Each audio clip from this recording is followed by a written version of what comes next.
அதனால ஷரியாவை பாதுகாக்கிறது மதரசாவில் உள்ள நிர்வாகிகளோ உலமாக்களுக்கு மட்டுமல்ல, கலிமா சொன்ன ஒவ்வொரு முஸ்லிமுக்கும் அவர்களுடைய தார்மீக கடமை ஷரியாவை பாதுகாக்கணும். ஷரியாவை பாதுகாக்கக்கூடிய கோட்டைகள் தான் அரபி மதரசாக்கள், அதை பாதுகாக்கக்கூடிய பாதுகாவலர்கள் தான் உலமாக்கள். அதனால உங்களால நீங்க தாராளம் உங்களோட பிள்ளைகள், அப்படி இல்லாட்டி உங்களோட பொருள், அப்படி இல்லாட்டி உங்களோட பணம், உங்களோட நேரம், குறைந்தபட்சம் பாதகமாக பேசி எழுதுறவர்களுக்கு பதிலாவது கொடுக்கணுமே.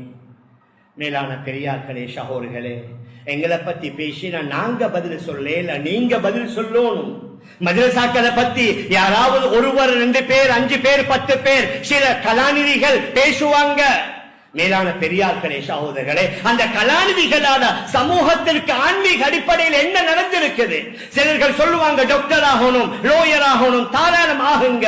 அந்த டாக்டரால லோயரால சமூகத்திற்கு என்ன? அவங்க முன்னேறி கொண்டிருக்கிறாங்க, அவங்க தன்னிறைவு அடைகிறாங்க. வீட்டுக்கு மேலான வீடு, வருமானத்திற்கு மேலான வருமானம். அவர்கள் யார்கிட்டையும் கேட்கல. ஆனால் இவர்களால் ஏற்பட்ட கயிறுகளை பாருங்க, நலவுகளை பாருங்க. மேலான பெரியார்களே, அன்பிற்குரிய கணவான்களே, சகோதரர்களே, அதனால நம்முடைய இருப்பு, நம்முடைய ஷரியாவுடைய பாதுகாப்பு, இல்மு எந்த அளவுக்கு என்றால், புகாரி ஷரீஃப் எடுத்து பாருங்க. அறிவு அது உயர்த்தப்படுவது கியாமத் நாளுடைய அடையாளம். இன்ன மின் அஷ்ராத்தி ஸாஅ அய்யுர்ஃபஅல் இல்மு வயظஹருல் ஜஹ்ல் என்று வந்திருக்குது.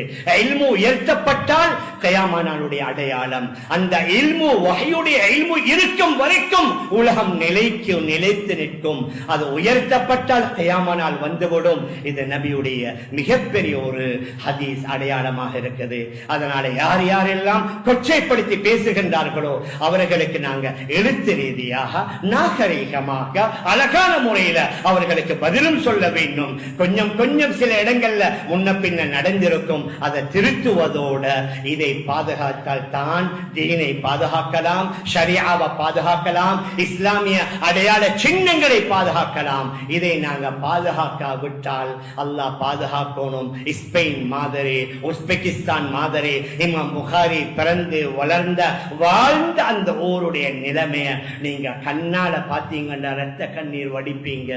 முயற்சிகள் நடக்கல, அதனால் அப்படி மாறிவிட்டது. அல்ஹம்துலில்லாஹ், நம்முடைய நாட்டில் நமக்கு முன்னால வாழ்ந்த நம்முடைய சலஃபு சாலிஹீன் அறிஞர்களுடைய முயற்சி ஓரளவு அவர்கள் பாதுகாத்து தந்தார்கள். இப்பொழுது அதாவது இருக்கக்கூடிய உலமாக்கள் அவர்களால் முடியுமான அளவுக்கு சேவைகளை செய்து கொண்டிருக்கிறார்கள். அல்லாஹ் பாதுகாத்துக் கொண்டிருக்கிறான். நம் எல்லோருடைய பங்களிப்பும் இதில் கூடுதலாக வந்தால் இன்னும் இதை பாதுகாக்கலாம்.